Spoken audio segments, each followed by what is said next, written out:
Since I've started this channel, I've had hundreds of requests from people to give them a recommendation on which retro handheld they should buy. This has always been a difficult question to answer because everyone has a unique situation, but what I can do is put together a buying guide that broadly covers the devices on the market along with some things to consider at different price points. Hello everyone, my name is Taki, and today we're going to cover the retro handhelds for under $100.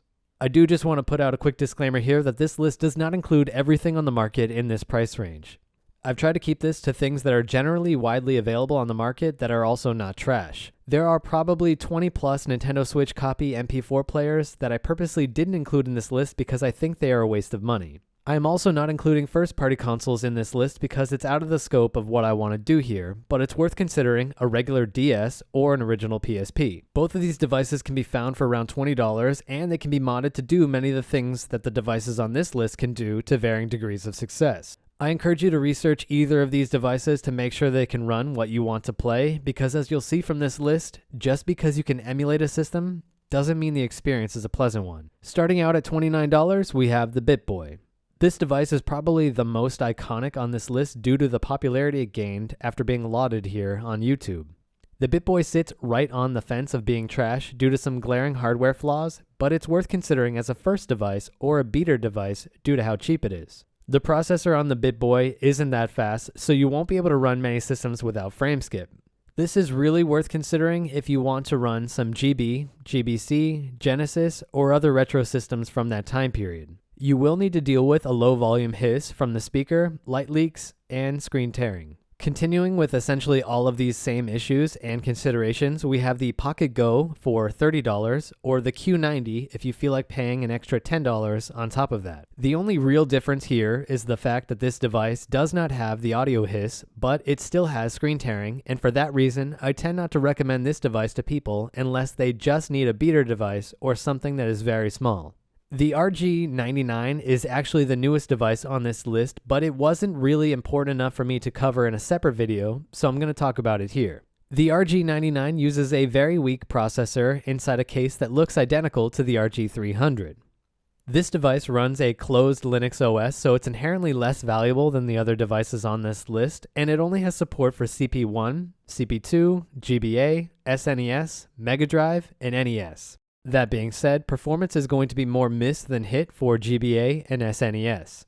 This product is a tough recommendation for me at this price, but it's worth considering if it ever gets supported by the open source community. At $46 and $48, we have both versions of the LDK or Little Dragon King.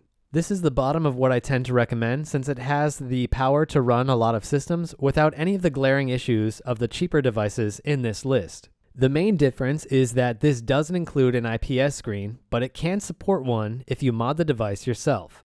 This device runs a regularly updated open source firmware called RetroFW with support for FBA, NES, SNES, GB, GBC, GBA, Genesis, PS1, and a bunch of other retro systems. If you are primarily concerned with GBA, PS1, or SNES, this wouldn't be my first choice since many, if not most of those games will require some form of frame skip, but it does get the job done.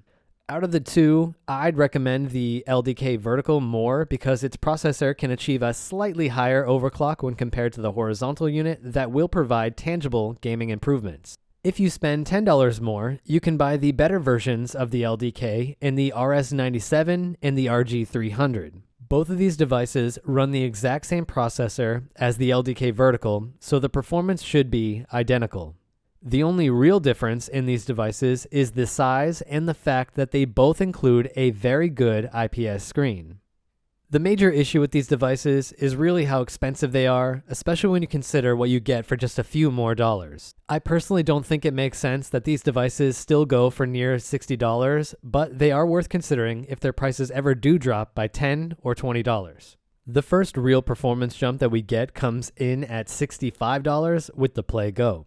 The PlayGo uses the exact same chip as the more popular RG350 at a fraction of the cost. This device is great for NES, SNES, GB, GBC, GBA, Genesis, PS1, FBA, and MAME. The device is compact, it has a very nice 3.5-inch display, and it comes with decent battery life. The only real downside is that you probably have a 50% chance that you will need to DIY your D-pad to improve its responsiveness. For $5 more than this, you can get a 350H, which has one of the most powerful processors on this list. Unlike the PlayGo, the 350H doesn't have any of the input issues, but it is a closed-source device that doesn't have anywhere near the active development community as the other 3.5-inch devices.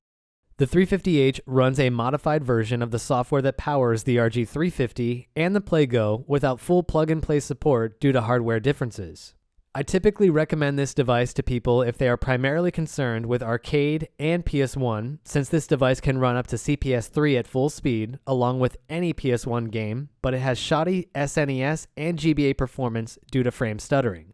From the two, SNES has since improved to the point where I can recommend using this device to play that system, but GBA still has a long way to go.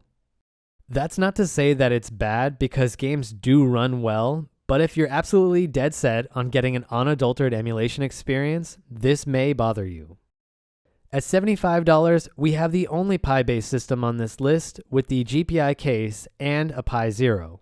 This device can essentially do most, if not all, of what the previous two devices can do, but it has a much larger development community behind it.